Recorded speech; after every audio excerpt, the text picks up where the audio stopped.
leading 100 plus associate dentist, my amazing friend, founder of Rodeo Dental, Dr. Saam Zarrabi. He's going to share with us how you do that and support dentists in their growth as people, professionals, and most of all, Saam, stay sane along the way. So welcome to Dentist Job Connect TV. You guys are amazing supporters. We are getting dentists to apply to Rodeo Dental regularly. So glad we connected. Got to give a shout out to Dental School, Probs and Jamal for doing that. I'm so appreciative of him doing that with you guys. And just start us off by, I kind of like people, just tell us a little bit, orient the audience to your today.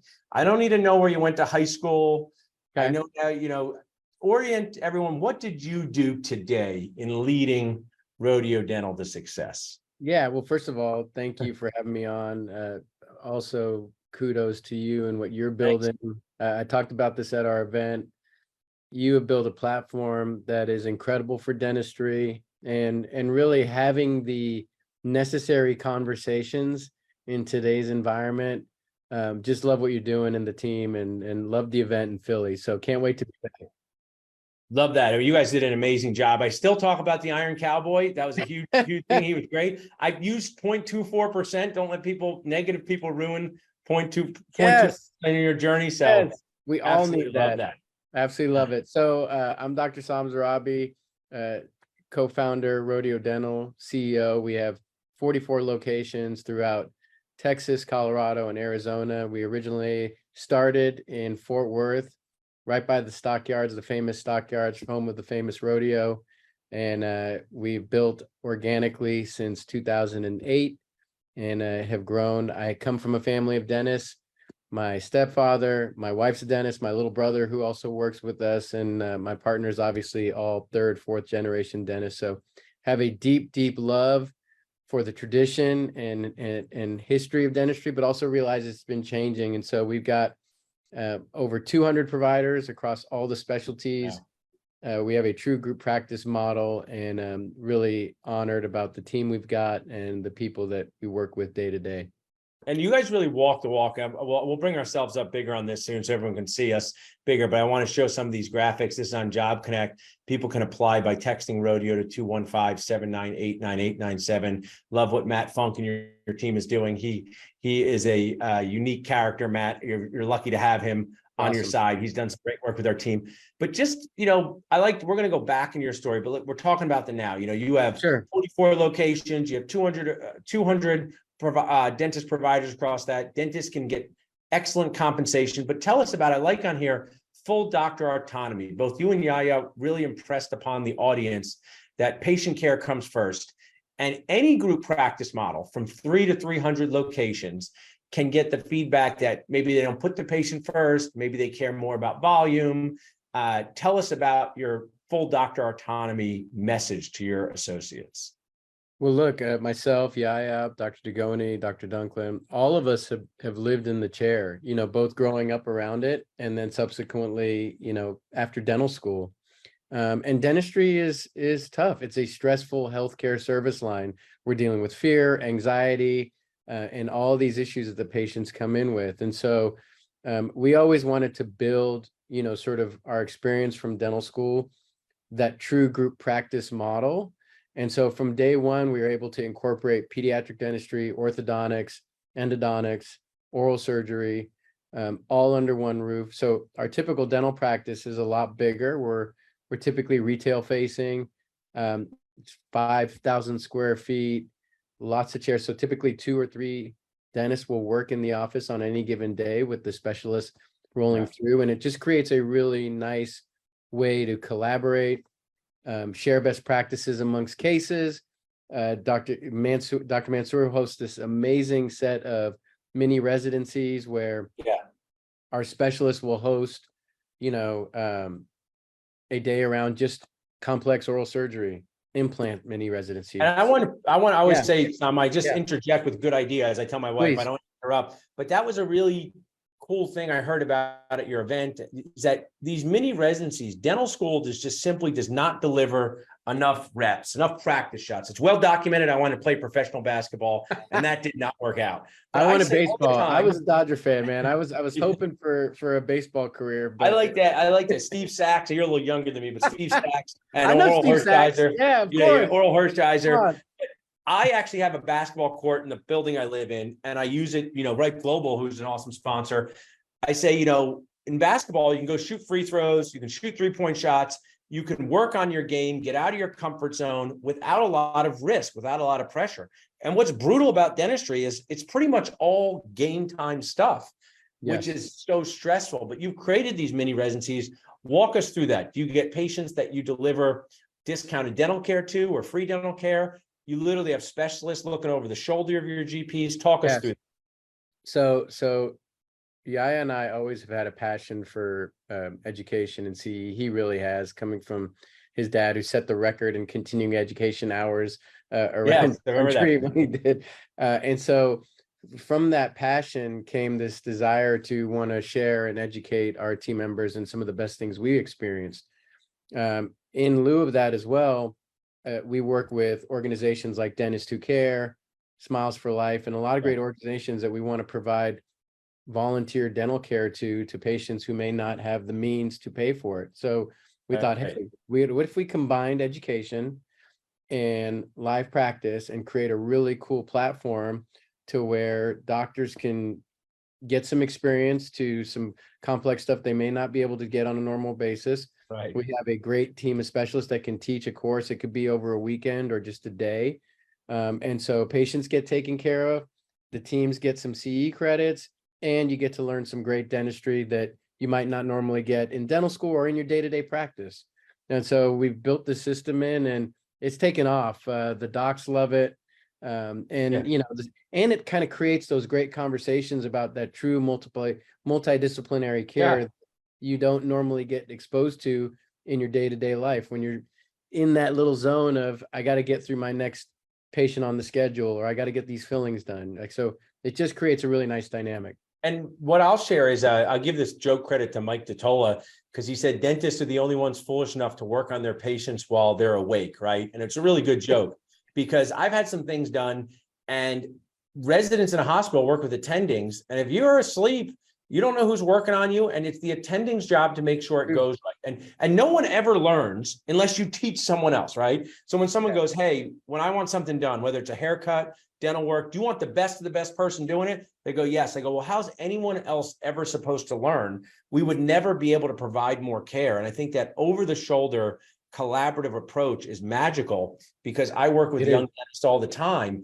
And when you don't get enough reps, right? I gave you one of these shirts with you don't get enough bicep curls, you don't get enough free throws, you lack confidence. Your career can be very anxiety provoking. And I also think what's cool about these is, and I don't know exactly, maybe there's full mouth extractions being done and impacted wisdom teeth. Maybe they don't even go back and do that all the time, but just that experience of doing it makes the general dentistry seem less overwhelming. I don't know if you found that with your 100% agree. Look, when I came out of school, the best experience I got was from those 1 or 2 or 3 mentors that I worked with in the practice day to day, whether it was a pediatric dentist that was there for the day and you're over his shoulder and you're collaborating. Hey, and then you start texting, hey, what would you do on this case? What do you think about this? And so even creating those conversations, and then you're right, something like the extractions, well, obviously you're not going to go and start doing immediate complex cases right away, but you might step out of your comfort zone a little bit and do that one tougher extraction that you normally would have preferred. And again, that's just, you're pushing that boundary of your clinical education and pushing yourself to get better. And it's great because, listen, in some of the areas that we're at, access to care is an issue. So like for root canals, for example, it actually really helps when the GPs are able to level up and start doing some of those single unit cases that they normally wouldn't do on a day-to-day. I absolutely love that, Saam. Well, I made a comment early on in Dental Nachos, and I didn't realize how sheltered I was, because I said, if you don't refer to a prosthodontist at least once a month, you're causing yourself a lot of stress. And then someone wrote back, the closest prosthodontist to me is 3 hours away, Paul. So I don't have that luxury that you have in Princeton, New Jersey. And they were right. And I didn't think of it that way, right? I'm in central New Jersey. There's 6 prosthodontists and 8 periodontists and 10 endodontists. So there is a luxury as a dentist to not have to always stretch out of your comfort zone and still help your patient. But I think what you shared is in your associate world, are there associates in locations where it's really important they can do as much as possible responsibly for the health of their patients? I think so. And again, having the dynamic of being able to lean on that group or those few folks also just makes a huge difference. Yeah, I agree. I want to kind of shift gears a little bit. So Jim Gaffigan, I'm a big comedy fan. He goes, when you have your fourth baby, no one compliments you. He goes, having a 4th baby is like drowning in the ocean and someone throws you a baby, right? And that's his joke, not mine. So you and Yaya, I'm on number 3. So we've 2 and a dog. So I think we're good at this point. But you guys have 44 practice locations. So you're clearly not normal individuals, you and Yaya, in the most fun sense. Tell us a little bit about your desire to grow a group, and then how do your associates come into play? Because you can't open up practices 45, 46, 47, 48 without associates. And what are you guys really looking at when you're hiring an associate? So tell us a little about your vision and growth, and then what you're also looking for in an associate dentist. 100%. Well, one, when we started 15 years ago, I never would have imagined us to be here or where we're at today. So this was not predicted, but I still had this commitment to continue to grow and expand our footprint just based on what I felt like we were delivering in a model that I felt was great and positive, and I just wanted to continue to build off of that. And so having the ability to set a platform in our field in dentistry is a huge honor for me. And I don't wear the crown lightly. And I understand that where we take our industry in the future is really important. And so we want to be part of that conversation, right? And so when we think about new doctors joining the team, for me, what's number one most important is, are you willing to learn? Are you willing to commit and listen and really expand? And again, it may not just be on the clinical side, but just expanding your way of delivering dentistry. How do you think about the business model, and how do you think about incorporating some of the administrative stuff of the front desk and the back? So really expanding your mind to understand that you're willing to come in, work on a team, listen and learn and be positive, and then have some fun along the way, right? And do some great dentistry for our patients. I think it's such a key point. I mean, I always say it's not illegal for dentists to have fun. One of the things that, not in that picture. Yeah, right. Yeah, it's a when I talk with my team about patient communication, sometimes a new assistant will sit with me and I'll say, what do I do different than maybe some of the other dentists that you've worked with over your career? Not in a judgmental way, but she says, you talk to patients like they're friends, you make it fun. And I say, this is a pretty non-fun environment to go to, right? I mean, we're used to, like you said, people saying, I just want to let you know I hate the dentist, and I want to say, let you know, you could have kept that in your head. And I just think that's why it's so important to protect your team as best you can and have the things. I mean, I'm really impressed. I want to ask you, you have your core values over your shoulders. And I think more people should do that, have their core values in places that they can see it. What's one of the ones on your wall, Saam, that's important? I know you have a lot there. I can't read them all, but good to say, hey, the Rodeo Dental way, or what we tell people to do on that core values. Which one would you pick? So great question. I'm going to go with one of my favorites. Okay. Is Smile DNA. We created that one.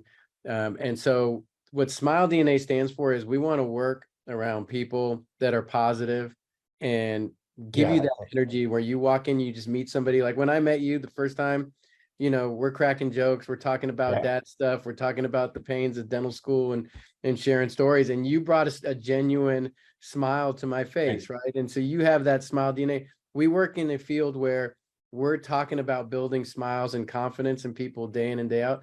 You got to have that kind of folks on your team.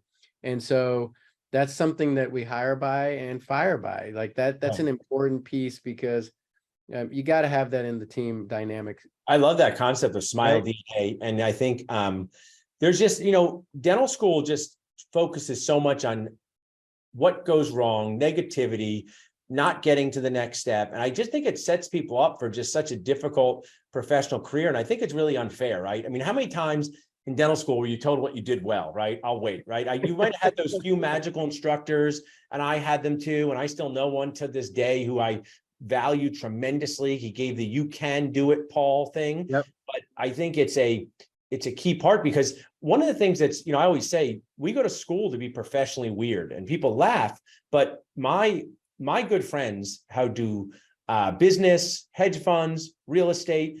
And from ages 22 to 26, they were at networking events. They were wearing the same suit that they showed up to work with, holding a glass of wine at 11 o'clock, talking to a COO of another company. They were working on their networking muscles. Right. We were burning ourselves with hot wax in a basement with other people who knew nothing, right? So I say this and always gets laughed, but it's actually, I think, some of the big why as to why dentists don't often go into other parts of this world. Dentistry can be their first job. Dental school makes us feel anxious. So I think this bringing a lightness to something that can be very stressful is key. And I saw that with your associates at the event. Thank you. I want to ask about, dentists love details, and Rodeo has been a very popular place to apply on our Job Connect platform. But if someone's jumping in now saying, "Hey, I'm going to graduate from dental school next year. I'm going to graduate with my GPR next year. I may not even like the job that I have that much. I may be moving to Texas because my spouse got a job." I think one of the things I'm seeing, and it happened to me with my associates, is their spouses have awesome careers and they're just picking up and following them. What are you guys looking for in your growth plan? Are you looking to hire dentists out of school? Are you looking to hire dentists with experience? How many are you looking to hire over the next year? You don't have to give us an exact number. Yeah. Give us some of the details for our community. I think we're looking for folks that, again, want to come in and have a growth mindset, from a learning capability of wanting to expand their clinical education, positive outlook. I think for us, it's really important. Look, not every day. I always joke with my team, like none of us all wake up every morning with like smile DNA. Yeah. I mean, you'd be lying, right? If I got three boys, okay, I got a foot in my face in the morning, Yeah. coffee, like that's not real. But we want to come in, we spend most of our time at work, sometimes more than our family. And so we want to have a good, positive feeling and try to pick each other up day to day. So I think the biggest things for me are you willing to bring a positive team outlook to the team? And are you willing to grow and learn? And to me, I can work with you. I got everything else. I love that. Let's put that in the chat there. I also want to share. So I did I was really honored to give the keynote speech to ASDA in Ohio last year. And these were the most amazing, motivated students. And I don't know if there's something called excessive motivation, but I'll give my example. They'll go, "Hey, Dr. Nacho, love what you're doing. I want to buy 8 practices." And I go, "What year are you?" And they go, "I'm a D2. I go, "How about 1 practice, right? How about you start with 1 practice and you see how it goes," right? So give us some value, or just even your journey of, you went from 1 practice to 2 practices, 10 practices. If there is that dentist looking to mimic a Yahya and Saam journey, what are some of the skills that might not be evident in dental school? I know it's cliche to say, "Oh, learn about business," but tell us a little bit about that, whether you want to be a successful associate to produce as much as you can patient-centered wise, whether you want to be on an ownership team. Tell us about some of those skills that are outside the clinical world that you've developed. Yeah, thank you. Great question. I would say, and there's an article I've got to share with you that was written in Dental Economics from years ago, that outlined sort of the stages of growth of what they call the DSO, going from 1 to 2, 2 to 6, and what the challenges are on each stage. And when you go from 1 to 2, you're working in the chair, you're wearing both hats, you're managing, and then when you go to 6, you kind of step back for a day and you're bringing your best friends in as associates. And then it starts to get complex around 10, right? You're bringing in the sort of professional folks on the accounting side, and you're trying to professionalize the business a bit. But I think the one theme all the way through that carries forward is, are you willing to fail in certain stages and learn from that failure? I like that. And be able to keep going, because everybody sees the current product, but a lot of us don't ever talk about the failure, and we've had failures along the way in every stage. And so, every one of those is a learning opportunity that I've grown from, that we've grown from. But it's important to have that commitment and flow through as you're building. I absolutely love that. And I think it's key because, whether I was with Dr. Lincoln Harris years ago when I started Nachos, and he just said a profound thing, is that no one sees the total journey. They just see the end and they think, oh, this person woke up and was just like this all the time. They don't see, I say there's no business mistakes, just learning opportunities that make you cry inside. Learning opportunities that make you cry inside. And that's why I just like to create responsible information when I have you on a program with 40 plus practices and someone goes, I just need to do X, Y, and Z. It's not a linear success path. That's and right. What I would add is it's just, you have to become, I just came up with a company and the thoughts in my head, right? There's no Dental Nachos University. I find people like the awesome Morgan on here, who was our babysitter and is now working with Job Connect. I find people who do have experience in sales, but you have to be able to communicate with people in a meaningful way to get them on board.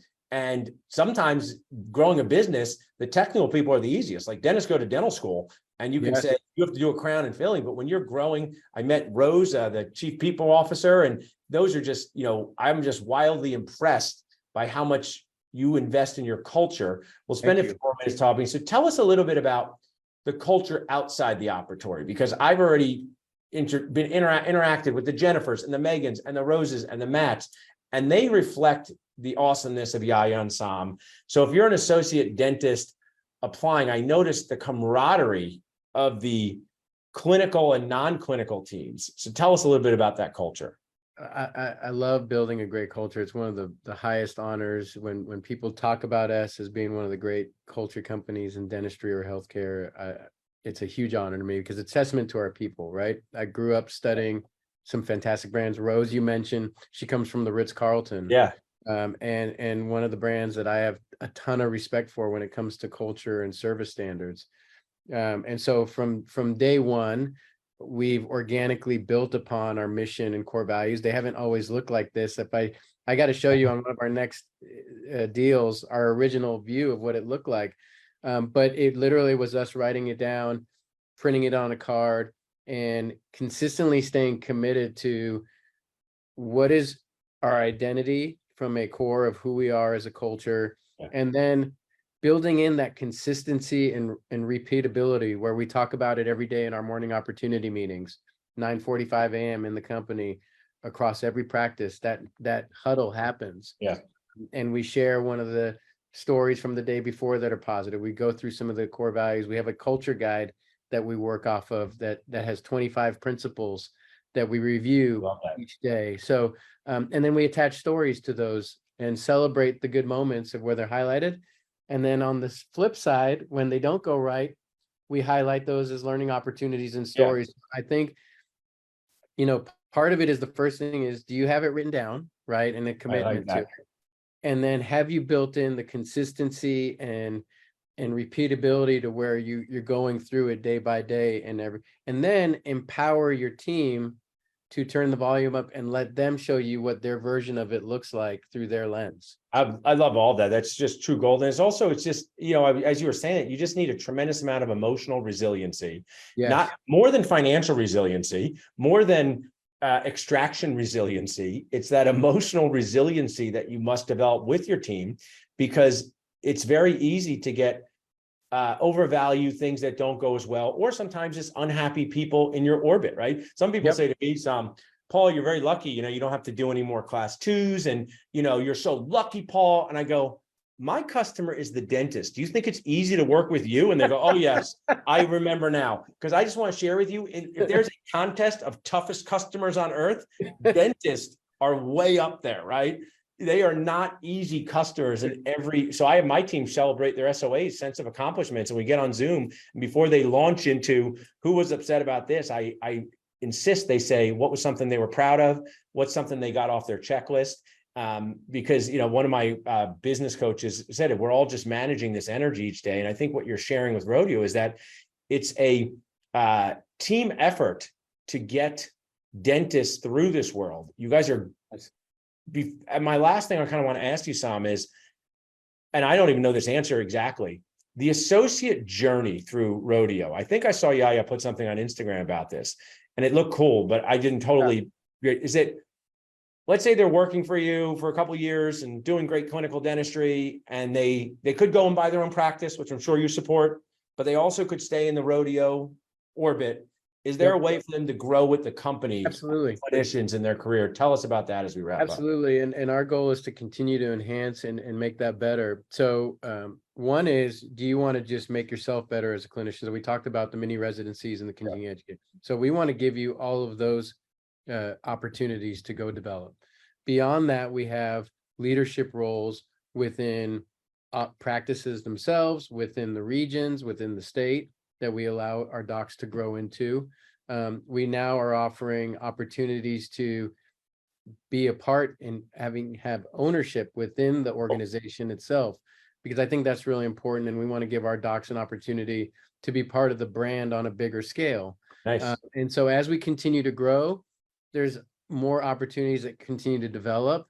But within every region, we have leadership roles, career opportunities, and tons of growth stuff that's happening. What's really cool too is we've even seen a lot of our rodeo sort of alumni and disciples gone on to do amazing things. That's great. Even outside and after they've left. Some of the top practices in the country that I know of are some of our docs that started with us, and I'm so proud of them. And then we've had a good group go into residency programs. Cool. And then come back, which That's is right. awesome. Yeah. So, I try not to box us into, okay, because in today's environment, life happens, flexibility. Right. So I want to give you the opportunity to grow while you're with us. My expectation is when you come out the other side, you've grown as a clinician, as a person, as somebody that can lead, and then we've done our job, and hopefully it's for life. But you come back and forth along the way during the stage. I absolutely love that. It focuses on friendship, fun, flexibility, Yes. and really having people's back. Well, you've shared so much awesomeness with us. I want to remind our audience that Rodeo Dental is in constant growth mode and also constantly looking to connect with good dentists. You can text Rodeo to 215-798-9897. You can go to dentistjobconnect.com. But I kind of always save this for the end, is that, how could someone reach out to you, Saam? Because sometimes people reach out to me and they go, I can't believe you answered. You're Dr. Nacho. And I go, I'm just a regular person and I love to talk to people. So, it was funny. A fourth-year dental student said that a few years ago. They go, I told my friends I talked to you on the phone. They said, I can't believe you pick up the phone. I said, well, what else would I do with my phone? And I say that in a truly joking way, but also a way that I made that dental student feel less alone. So if someone wants to just reach out to you to talk about your 100%. Journey, dentistry, how could they do that? So you can email me directly, but my direct email address, I'm checking it. So it's mine, Saam at rodeodental.com. Super easy. Awesome. Saam, 2 A's, M at rodeodental.com, or text me. I'll give you my number. I'm going to go awesome. With you, dude. I love it. If you're doing it, I'm doing it. Yeah. 214-600-5898. That's my direct cell phone number. Hit me anytime. I work 24/7. I'm like you, brother. I love the accessibility. So I would say friends in your phone. So I want to share, I'm very lucky to be your friend, Saam. I'm so glad that we're just starting collaborating together. Thanks so much for sharing with our Dentist Job Connect audience today. Love you, man. Thank you for all that you do for dentistry. Thanks so much, Saam.